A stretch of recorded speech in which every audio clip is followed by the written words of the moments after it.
I just love you guys, and I appreciate you being here for us, and I appreciate you doing the things that we are doing, and I appreciate you building this. Please like this episode, as well as every other episode you do enjoy going on right now that I'm very excited about.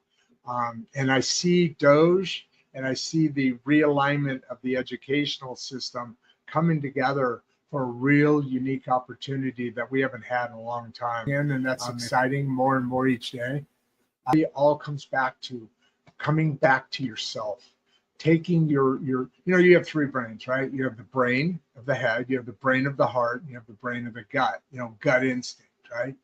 I would love to really be able to get into some comfortable situations where we can start feeding back into the community that we haven't had in a long time. If we take the right approach, we have the ability to really dramatically affect not only the children growth, we could start turning revenues and rolling them into, for instance, here in this small town, seeing what kind of effects we have. We have coming up very shortly, as much as we should. And I think this is probably the strongest because it has emotion as well. And then those two signal to the brain to send out the chemicals that do the work that needs to be done according to whatever I have already talked a little bit about it with Emma on Emma Lynn and Grandpa Rod.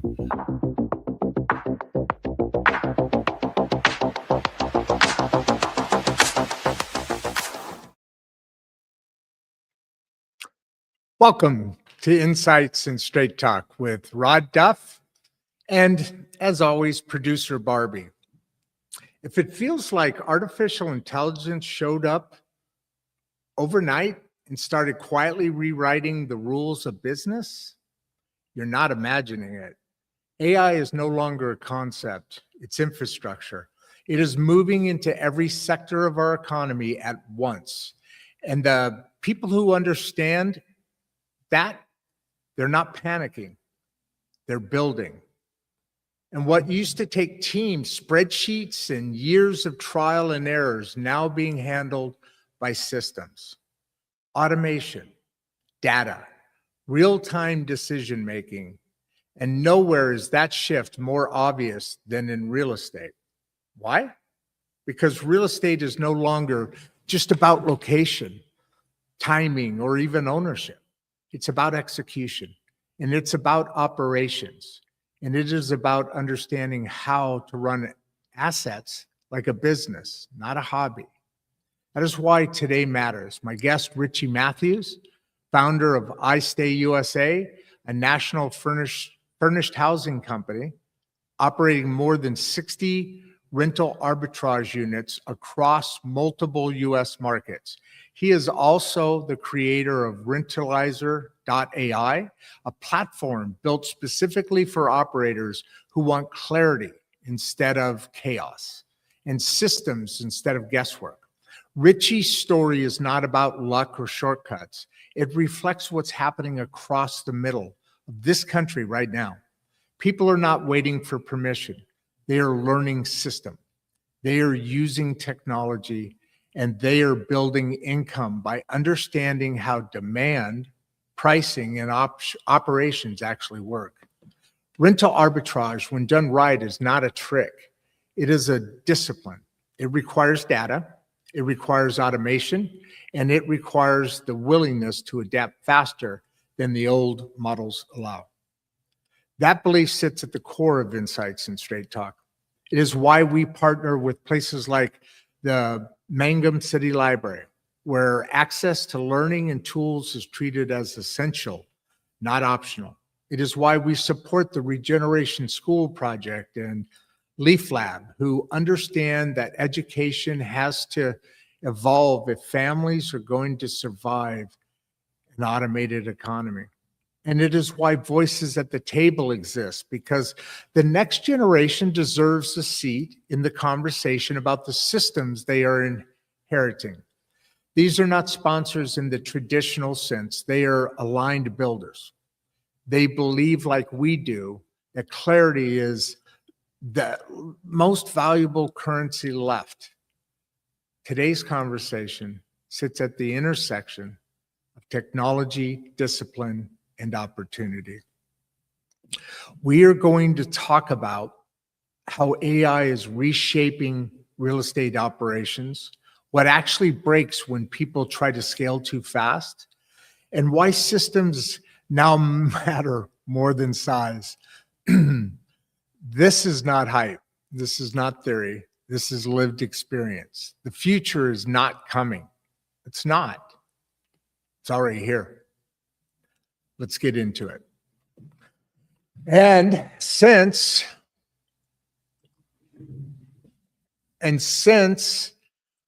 Richie has not showed up at this point, this is going to be a very challenging show for me today.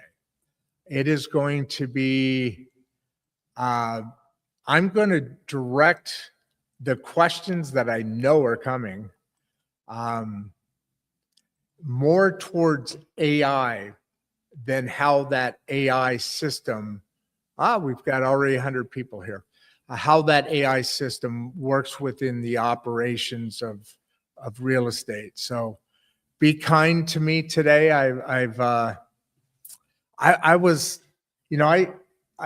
Richie had reached out to me a few weeks back, and well, it's probably been a month or so now, but I guess anyway, before the holidays, and he really wants to present to a broader audience this technology, this platform of his.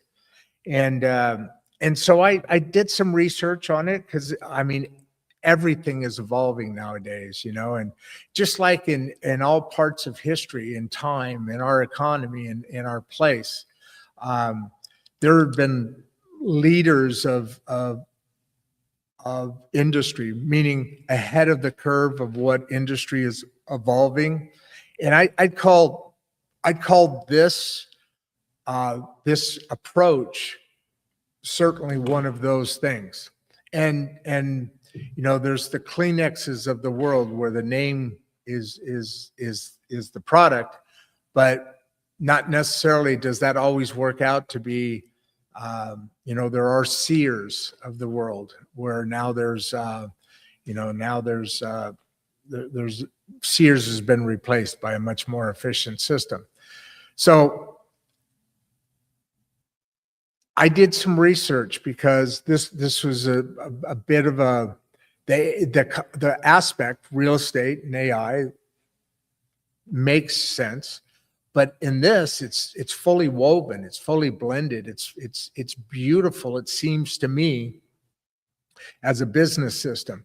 But when I first heard it, I was like, okay, Richie, let me, you know what? I'm intrigued by your story. I'm intrigued by this combination, but I don't know a lot about it. Let me do some research over the weekend. This was last week. And I have a few openings that sprinkle in coming out of the holiday here, which is kind of cool. Because people are filling them in, and instead of doing shows like this by myself, I also like to do the shows with expert guests, because they bring a really cool aspect that I don't have. Like we talk about often on this show, I do know a little bit about a whole bunch of things.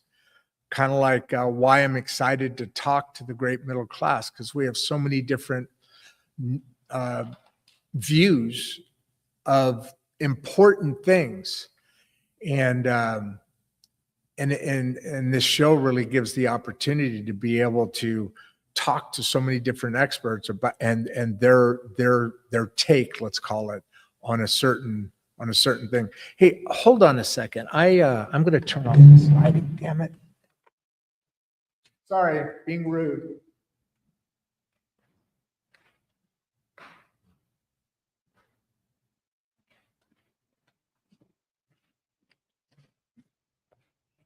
Dang, I wish I would have done the opening, and it's a little bit better lighting this way, I believe anyway. So the show really it excites me, because I'm a curious person, as we all know. I guess that's too bright. But it expands on the knowledge of the little tiny things that I do know about. And for me, it's entertaining because I learned something new.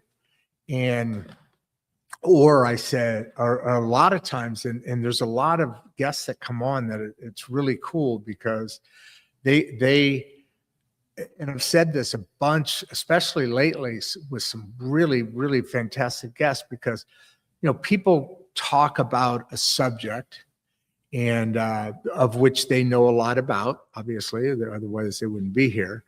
Um, and then we have that conversation. And then maybe a few days later, or maybe a month later, or maybe a week later, we have a similar or same exact topic with another guest that has their own life lived experiences, and there's a lot of obviously connection and similarity. But every once in a while, somebody comes on and has that same realm or picture that I just described, and except for they have this one additional point. And it's brilliance. It's literally, it's literally, whoa, okay, hold on here. This is another level. Meaning it's the same thing, but then you're adding something that really connects so much more to that subject, let's say. And it's those moments are, to me, and to you folks out there, you've seen and reacted to the same things, because the beauty of this show is that instead of all the noise and all the chaos out there, we have the opportunity to have people that are expert in a field, and we're interested in that field, and that field empowers us in some way, shape, or form, whether it's mental health, getting more access to knowledge on reality of how the brain works and why we do or feel some of the ways we feel. One thing, and just as one example, and I only use this example because it happened to me this morning on the way to work, on the way to come see you folks. I had this feeling, and I deal with, have always dealt with, and continue, but much easier, deal with mental health, addiction, everything, all that stuff pulled together. It all kind of, a lot of it is a handshake back and forth, I've come to realize. And so I had this feeling, and not a week ago, a few weeks ago, one of the discussions I had with an expert here on this show was, and I know I'm way off of AI. I'll get to your questions and everything in a second, guys. But boy, you guys came on fast. We have about 130, no, almost 140 people on. Good to see you here. Please subscribe. Thank the Mangum Library for giving us this opportunity to really build on the Regeneration School project. And this stage is more geared for voices at the table. And if you know about voices at the table is about giving teens a seat at the table, a seat in the conversation, I should say, because these systems that they're going to be inheriting, because this world is changing for my 16-year-old, much less my 2-year-old granddaughters and others. But just to give you that, this world is currently and more going to excel rapidly. each and every year now, instead of the old industrial revolutions and so forth, not even compared to the first time the internet and home computers came aboard. This is that. Now think about it. Each of those things led to the moment where now human knowledge expansion has led to the moment. So we're moving at a pace. Kind of think about it as like a rock going downhill or a snowball or something like that, right? Or well, no, let's not go landslide quite yet. But as that momentum carries, industrial revolution, that's about the time our school system was more or less developed. We're only talking, 50, not even, 100 years ago, the wealthiest, the most advanced, the whatever people in the world had never had a hot shower. So when you're sitting in your shower or standing or whatever in your shower, think about not even 100 years ago, people did not have that luxury. And the people of today, the most underprivileged, let's call it, of today have that. So that momentum, it's fascinating when you look at it in that aspect, because now the ball's getting bigger, the momentum's getting faster, and it's going faster, and it's going fast. I mean, Elon Musk is introducing robots now more of a commercially available thing. There's going to be a robot. I've said this on the show for years, and not that I know anything, but just you see it. Just look. And so AI is now got a name and a spot in time, a step in time, and at this point now, that momentum accelerates upon its own acceleration, I believe. People, Captain Set Sail, we've had a couple of episodes with him. The next one's going to be totally on AI, but leadership, it's the foundation is his approach to leadership. And he's one of the examples I used when there was that, oh my God, that's another level. We did politics. All of those had a little circulation within AI on it.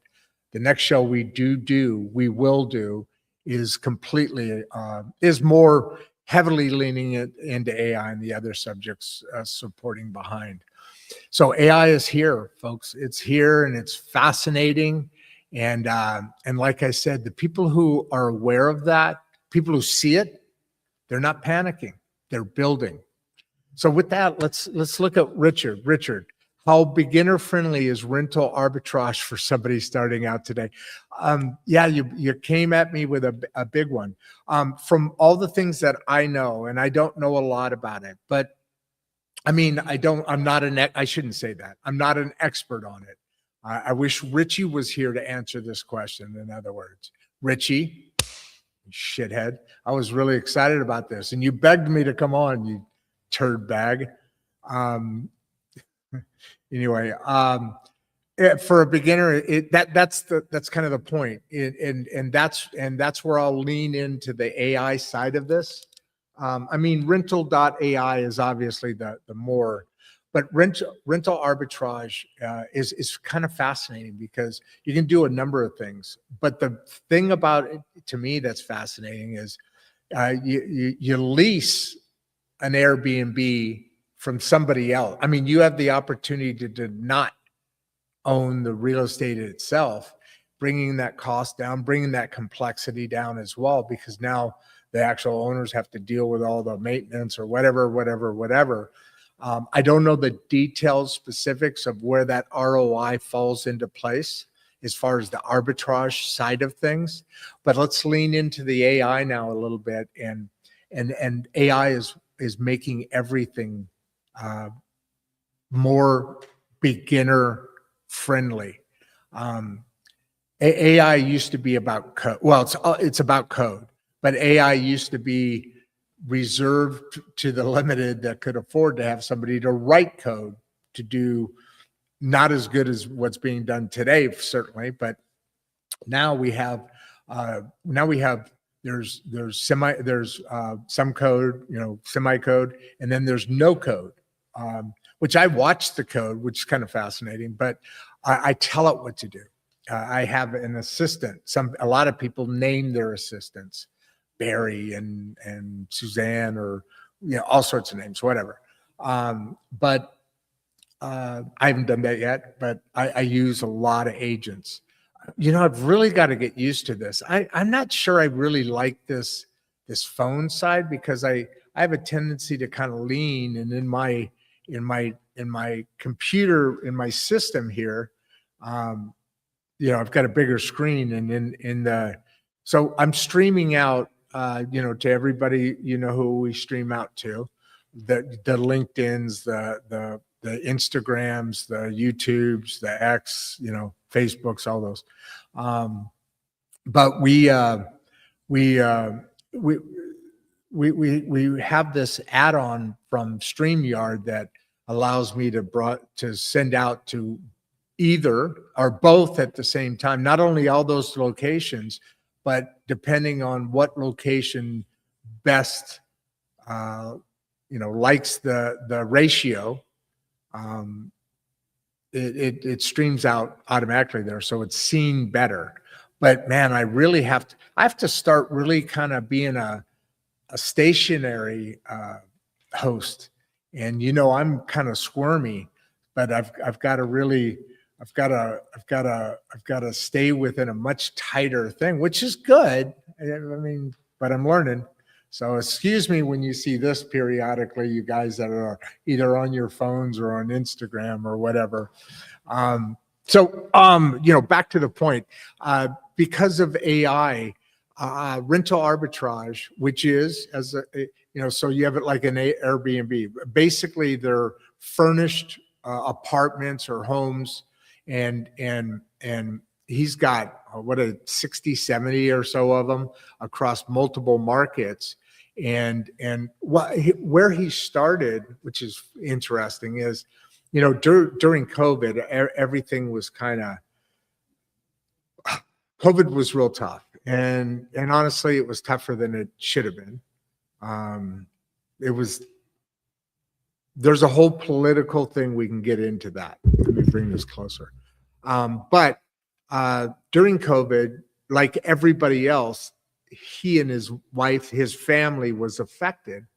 And because of the work that they do, well, actually we're doing more on that later, but real estate, but when you can't go out and meet people, you can't go out of your home, you're under a governmental state, kind of like what Venezuela just got released of.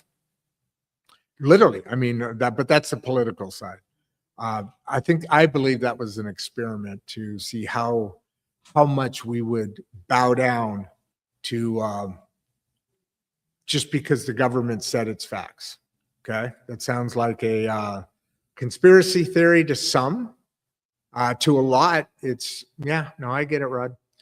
So anyway, that's something we should really get into one day, is the history of that.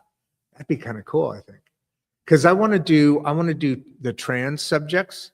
I had a really great discussion with a psychologist, runs his own business, and he does a lot of work with veterans and people all across.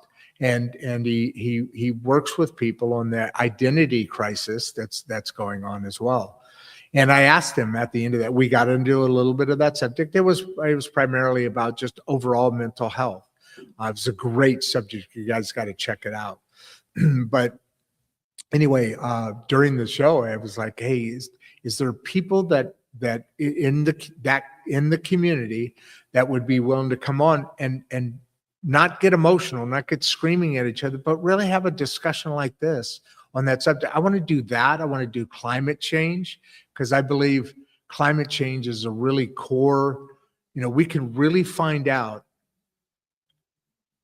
how truthful. I mean, look at it. There's ice melting, and a while ago they got to a point where, hey, there's a caveman frozen in the ice cap, and it was down, So I'm thinking, okay, so at some point, the cap was way down there anyway. It wasn't like he was crawling through the ice. It was, it was, it was land then. And then it grew up and now it's going down. And how much do we really, we're a very small part of the earth. But there's all sorts of theories, there's all sorts of this, and there's not many facts out there. So I would really love to get that subject, and AI is another really big subject, but we talk a lot more about that. The other ones are a little more dangerous, maybe. I'm doing a series now on capitalism versus socialism. That's going across my print, the Substack at Substack, insightstraighttalk.substack.com. Reason I'm telling you these things is because there's a lot more going on in the world, and there's different media that we send information out to, and it's all in support for straightforward conversations to help the folks like you. And this conversation is about AI and real estate. So we've got these two components that he's put together. Richie has in this arbitrage approach, and it's interesting because you don't have to have ownership in the business to do that. And to get into the details and the specifics, maybe at some other point, where if there's some emergency that he had, or maybe his internet is down or something's going on, if there's a realistic reason, then let's bring him back on and have this conversation again. Then what this is that, remember that happened with the surgeon, and that whole, we ended up doing a preview because he was in upper New York and the internet was down totally. We had a lady the other day that was having some issues with her internet. Really cool subject. But anyway, so the arbitrage is a really neat aspect of this. Then if you lean back into the AI, it makes all of that easier because it's collecting data. Remember, we did the stock exchange, people doing stocks the other day, and this gentleman helps train you how to do this, but he has an automation system that sits on top of 60,000 or no, it's like 600,000 companies, and it after you onboarded and told it your values, told it your this, that, it does all your research, and it's that team that they used to have on Wall Street that now is an AI agent. Same concept here, in that you're going through and looking for the listings that you're looking for within the dollars, and what are the values, and what are the rents that are capable of being made in that area. So it does all that research. So you don't have to have a gut feeling. You don't have to know location. It brings that difficult side of running a business to you. That's the beauty of AI. And that's why we harp on that so much in this show, because especially for older people, I tell the story that on my one of my granddaughter, Maddie, one of my granddaughters, at her birthday, her 1-year-old birthday, I was there, of course. Everybody was there, of course, and including, let's see, how would that go? Maddie's grandma, who on Lauren's side, Brandon's wife's side, wonderful family, awesome family. They all moved here from California, one right after the other. It was kind of cool. Brandon and Austin and I are kind of swept into that same mode, because it's family in a location that aligns better. But anyway, back to the point. Maddie's grandma that I just talked to you about, she and I were talking across the island in the kitchen. We're having some cake at the moment, just in chit chat like we always do. We, known each other quite a while now, but we got into the subject of AI, and she's my age-ish. I think she might be a little bit older than me. I'm not sure exactly, but she and I were talking about this, and Brandon had been teaching me this since Maddie was born. So that was a year now. Well, he was teaching me some, and then I'm continuing to learn more and more every day. And through that, realizing how important it is to do that. So when she and I were talking, she said to me, and that's what started the conversation. She said to me, she goes, "You know what, Rod?" She goes, this whole AI, this automation stuff that these kids are doing and everything, I just don't get it. And I don't even want to know about it. It's just too confusing, and I don't get what this whole thing is about. And I get that. I totally get that, her saying that. And it reminded me of back when the internet first started. Old people like me now, back then, and older, obviously, and even younger. There was that group of people. There was a huge percentage of depression because literally, not completely, but almost completely, they overnight, the internet came in, cell phones and the home computers. None of that near what it is today. But to that generation, to that time, they went into depression because they were literally cut off from the world. And obviously family, and kids tried to help and whatever, but they went from being the wise elderly to this thing they had no idea, and everybody else knew, and they didn't get it, and they were locked out, not intentionally or not, but they were locked out because of knowledge, because of education, right? AI is going to be doing that much faster, and our education system is still back in, basically back from the industrial. It hasn't changed except for little tweaks that were bad tweaks. Going back to the trans conversation, some weird stuff happens. It's kind of getting cleaned up now, but there's a lot of bad stuff that happens in our school system. And then there's the 4 core subjects. To a degree, in different places, they're taught to an excellence that they should be. Math, English, science, and history. And then we're bringing on this 5th core project, our subject. For a placeholder, we're calling it life right now. It's, mental health, really dealing with who you are, and I'll tell you why in a second.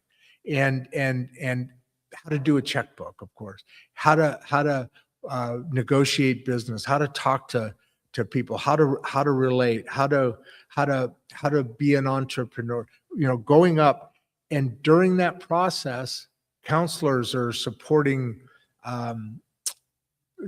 facilitators are supporting educators, side by side, not as a burden, but as a support. Because let's say the counselors, they're following that child through. And if you're in the same school system, they're following that same child through. If a child's moving, then the new school system is picking up from the data that's already there, establishing that student, receiving that student, just like they do in anything. Another teacher, a period, that each day assignments are given, and let's call the test, but these are learning what your interests are, where you're most able to succeed, where you want to go, and essentially preparing you for life, preparing you for higher education, going in at a level where you already know when you go into the world, you're not going in blind, you're going in educated. Imagine how much of a higher level the entire human species would operate with that approach. They're going into life, they're going into adulthood, being prepared. Kids today are not prepared. They never have been. It's just the world's gotten more complicated, so it's not doable anymore. You have to be prepared because it's moving too much faster out there. And what our governmental structure teaches us to be is workers. I mean, think about the things that you learn and how it's constantly moving you into that support role. And yes, people break out and become brilliant and people break out and become entrepreneurs and that's the system. That's great. Now imagine if that whole system was lifted a level or even two, lifted. Imagine if that system was lifted, how the entire human race, what we would evolve into. That's a serious and realistic expectation of the Regeneration School Project. I believe it's going to change the world. Wow, this is moving along pretty fast here, guys. You've got a number of good questions here. I just answered the first one, Richard. I hope I really drove how being a beginner is this is the time to be a beginner at something that you want to do. That producer Barbie, for the first time, she said, "You know what, Rod? I love money, and I love working with money." And she does. She's always been a financially oriented person. The books, how to spend. She did me, so to speak. She can take something. Let's say this financially stressed, or let's use that as an example, and kind of work its way through. And know what makes sense to pay and how to pay and who to talk to and this and that and work things through. So she has always enjoyed money. I like bringing money in, but I don't like spending it because I don't know. I'm not comfortable. Although, because of a great example of my son, he said, "You know what, Dad? Use your AI. Use your agents. Develop somebody." And when we talk like that, develop somebody to bring this data in. And I either copy and paste or attach PDFs. And even at times, for like receipts and that, I just have to take a picture and attach that and it's building it's my AI. I'm going to call that agent. Hey, I'm going to call that agent Barbie. That's a good idea because that's exactly what it's doing. It's organizing all that. And for the first, I found half a dozen subscriptions I didn't know I was paying for, and I couldn't figure out how to get rid of them. It told me the exact steps. Easy peasy. I did it. So I gained $100 this month, where I was losing before because I'd have overdrafts. Because the next thing I'm doing is I'm matching up where money's coming in timing wise, because it's coming in before the payment's going out. No, the payment's supposed to go out. The payment is due before the money comes in. So I've been off this, and it's helping me say, "Hey, can you do this?" And it's not all. A lot of them are easy to do, but like the city. So it told me how to where I needed to be. So I went to the city and I had that conversation, and they were in the process of changing that back. But that'll save me 10% on that bill every time because I have the money. It's a timing thing. It really sucks when you're I'm on a limited. I've spent all my 401k for this show, all my and paying bills back and stuff, and living expenses, of course. But for the first time, I'm starting to get aligned, and you know what? That takes stress off. That was kind of the theme of the subject this week. So let's get back into AI though. Which AI tools save the most time in daily operations? For me, and daily operations. Thank you, Jeffrey. By the way, daily operations are something that are across industry. You know, daily operations are daily operations. Doesn't matter whether you're running a real estate business, or sorry, I'm going to turn this sound off. Come on. Whether you're running a real estate business or you're running a machinery business, a machinery building business, or a food or McDonald's, all different scales, all different complexities, all different things. But at the end of the day, so AI, there's also called OI, which is operations intelligence. There's a lot more than AI. AI is like automated intelligence, right?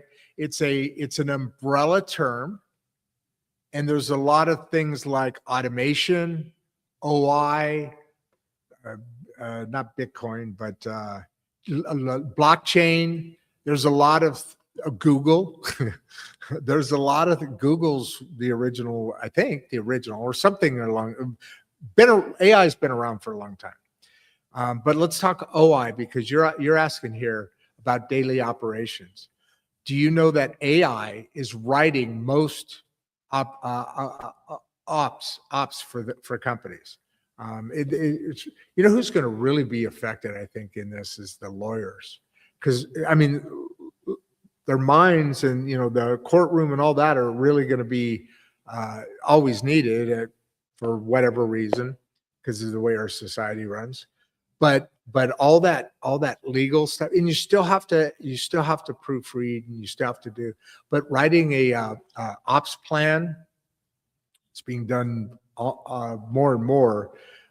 Basically, it should be done by all companies, because it brings in things that, well, one, the information's out there. You're not trying to be creative. You're not trying to, but you are trying to make sure you hit it every step and every point within an operation so that it moves through efficiently. I mean, that's what a company's supposed to do. A company is supposed to protect its margins so it keeps the lights on, and it does all those things that need to be done in order to provide the service that whoever wants it gets it on time and in good and better quality. That's where AI OI, because there's a I mean, back end parts, supply chain, all those things are being you know, all that is OI, operational intelligence now. All those things are really, especially big companies that have a lot of nuts and bolts, they have a lot of parts coming in and going out, All of that is being done through automation now. And it's an industry within itself, because everything else we're talking about here is about everything, not just writing emails, but that's a really, really good one. Not just creating calendars and schedules, but those are really, really, really good ones.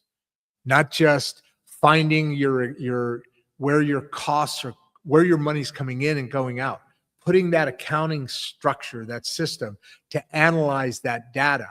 It's a really, really, really, really good system. Those are all things that are here now and happening.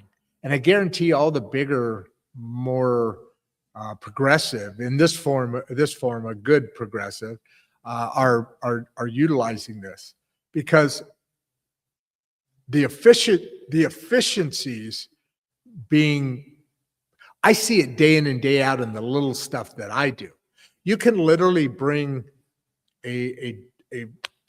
let me go to an extreme here, bring it way down to all those things I just said are 100% mind-blowing and important and aspects of what the very near and current future is through AI.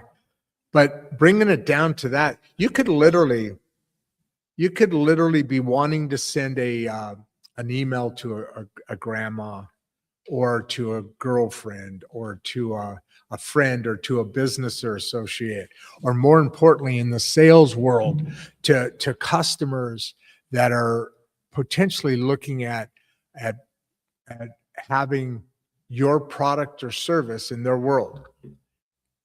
That's a fancy way of saying maybe buying something from you. You can literally bring that information, data, and everything, and write the email out, and then copy it, paste it into your chat, into your agent. Remember, think of a AI as it's not AI is something you want to bounce off of. It's like a buddy. My son explained it to me best one day because I was interchanging them. He says, they're different, Dad. They're different.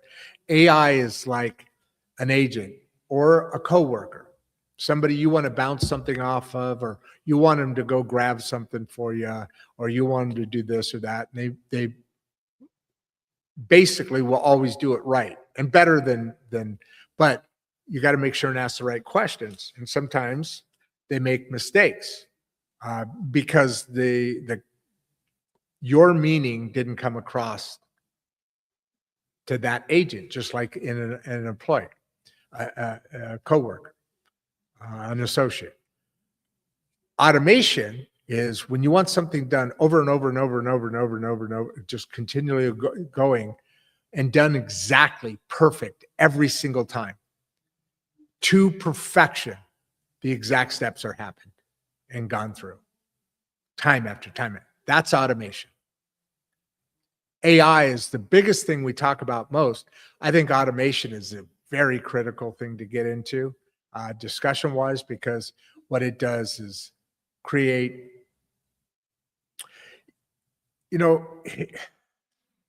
Henry Ford started that doing the same operation over and over and over again, and made efficiency of building cars much less. This is that. Okay. It's that constant task but in this case, they don't ever take lunch breaks. They're like what are the old robots on my molding machines that we used to sell, where they don't take coffee breaks. They didn't go out and party the night before and come in with a hangover. They just do stuff. That's what this is.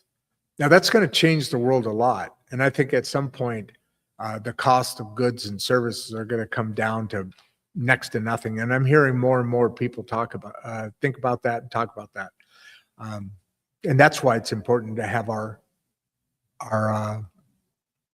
senators and our reps and our assembly people and all of our political people in line, because when that utopia comes, we're either going to be part of and managing and at the table in the conversation, or we're not. And if we're not, they're going to get really benefited, and we're going to be placed wherever is needed and likely not gaining much in the benefit. We'll be maybe buying the stuff that they're benefiting from instead of us being on the other side of whatever that picture looks like. So,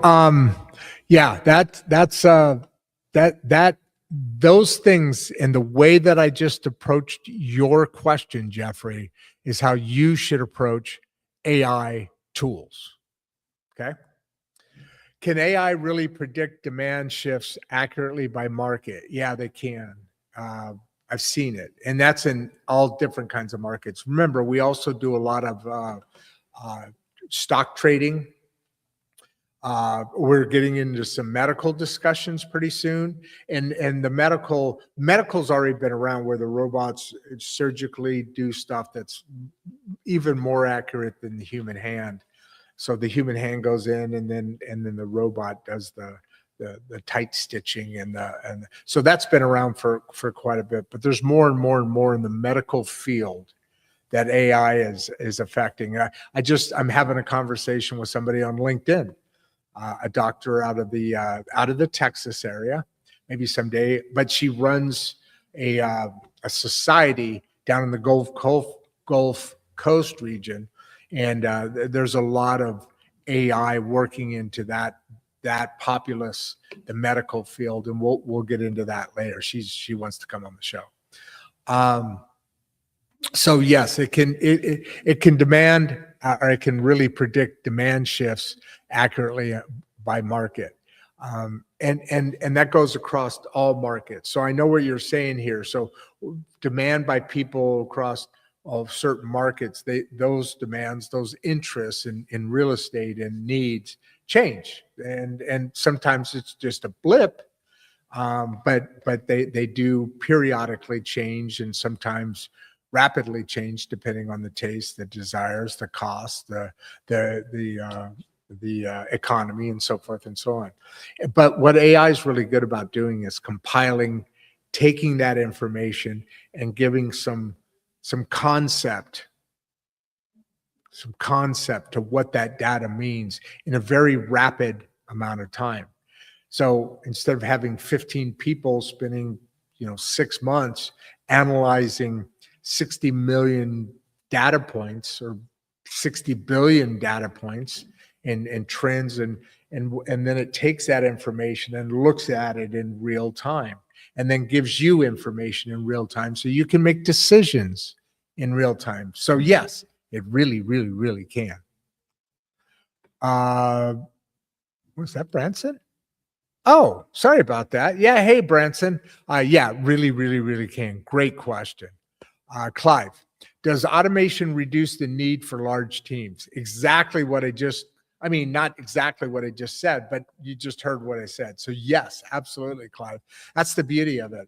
And that's the thing I'm really excited about, because I never really enjoyed managing people. I mean, we all had fun and everything, but that wasn't the joy of what I did. At that point, I wanted to have a patent. That's why I added the machinery business, building business, because I wanted to get the folks to a point where we could build something that was unique, that would change the world, and I'd be able to have a patent in the patent office. Barbie always says, I had that business for ego. This one is for love. And I do love you folks. Let's see what. So yeah, it does change large teams, because that AI is not as good as the human brain, but it's like a computer, but the next step, in that the processing ability to get that information and find it, analyze it, and predict where it's going or whatever the needs are in instant time is realistic, is true, is there. So yeah, even though big teams were the way we process things, and still do, the more and more AI comes in, that the need for those big teams is, and see, that's where some of that cost is going to come, is because unfortunately there's an adjustment here. I don't know what it is, and that's part of the thing we need to make sure our politicians are on our side about.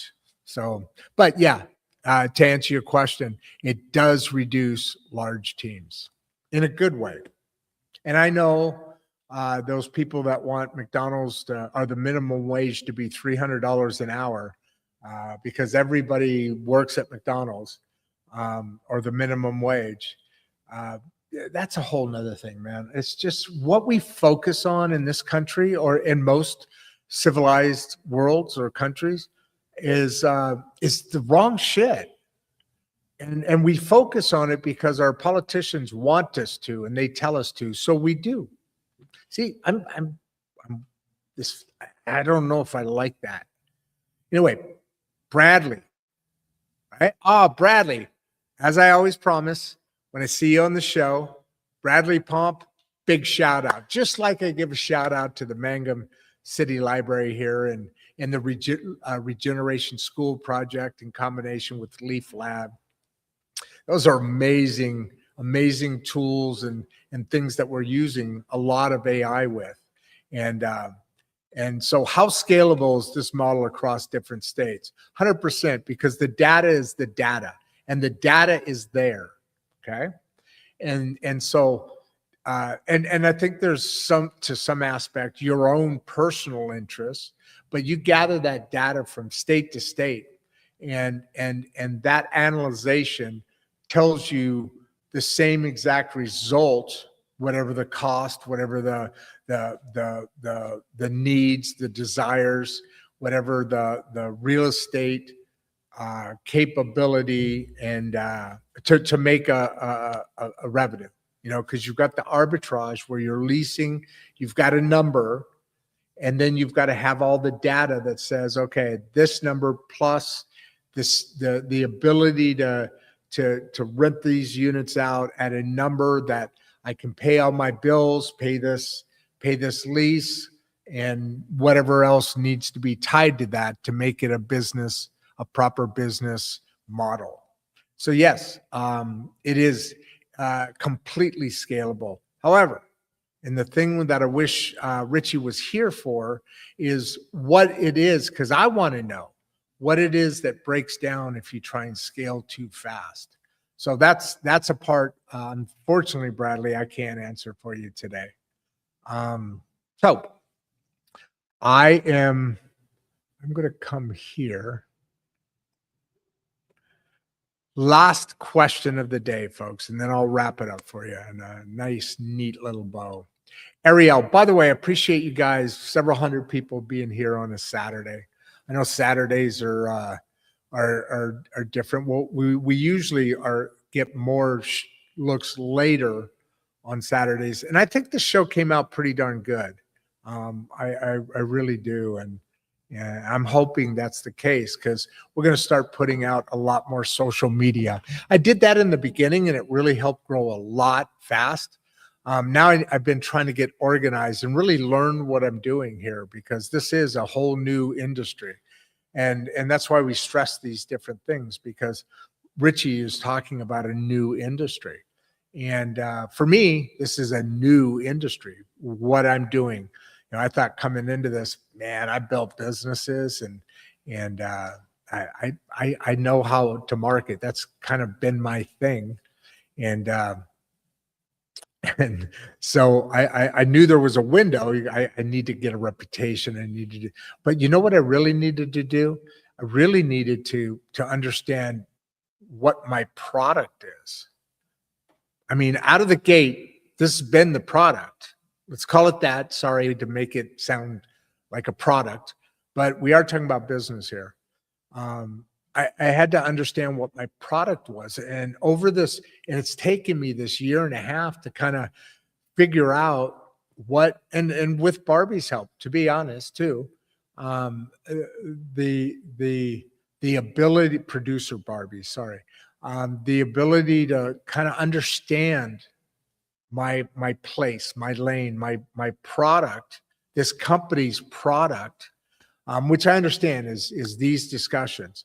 But these discussions, if you're noticing, are starting to take a really interesting track. And I think our product, along with, please subscribe to our Substack, Insights, straighttalk.substack.com. And you can do it. Get on the Mangum Star News. It's mangumstar.com, I think. My column's in there,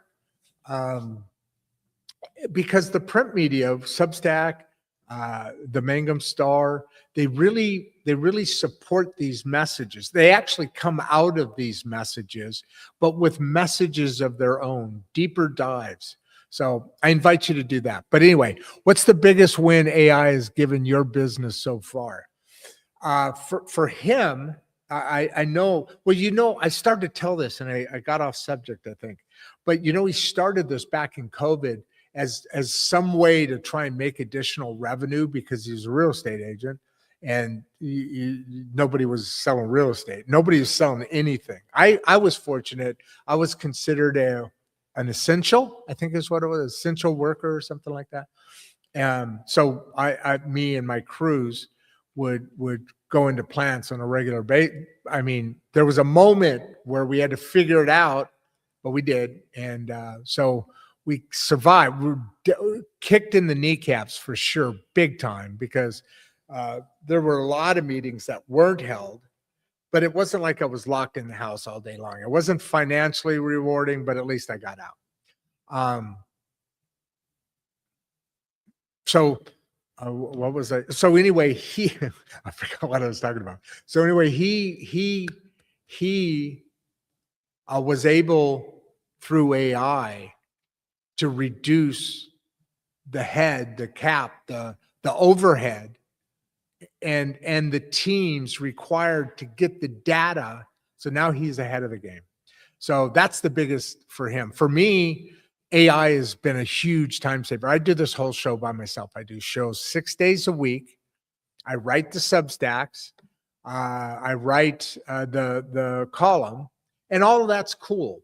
But I also get to use in a lot of my organization, what to do next, and then setting up the finances, setting up the organization of what needs storyboards and the different stuff that I need. But the AI clips, so I clip it. I just did that because now StreamYard will have this where I just said those two words together the way I did 30 seconds ahead. It will go back and it will create several AI clips off of that. Meanwhile, it'll also, if I tell it to, it'll create clips that it thinks is the most useful. Now I've done I think a pretty good show here, and I'm really excited about being able to go back and use those. So AI is a huge time saver because now I have been started already and have been previously been able to take those clips, send them out to social media for additional input, let's call it. Let me go to here now. Okay, so I am going to put this on. I'm going to change this to here, and I'm going to tell you guys that I'm kind of shutting this down now. I do want to say a couple of things though. Oh, damn it. Hold on. I do want to say a couple of things as I get this ready because it was ready, and then there's still some interesting stuff about automation and getting to learn some of the quirks that are there. But I mean, before I wrap up, I want to slow this down for just a moment. Conversations like the one you heard today don't happen by accident. Insights and Straight Talk exists because we believe the great middle class deserves access to real conversations about money, systems, technology, and the future of work without the noise, without the spin, and without the gatekeepers. If this episode added value to you, here's how you can support the work. First, follow and subscribe on YouTube at Rod Duff 1939.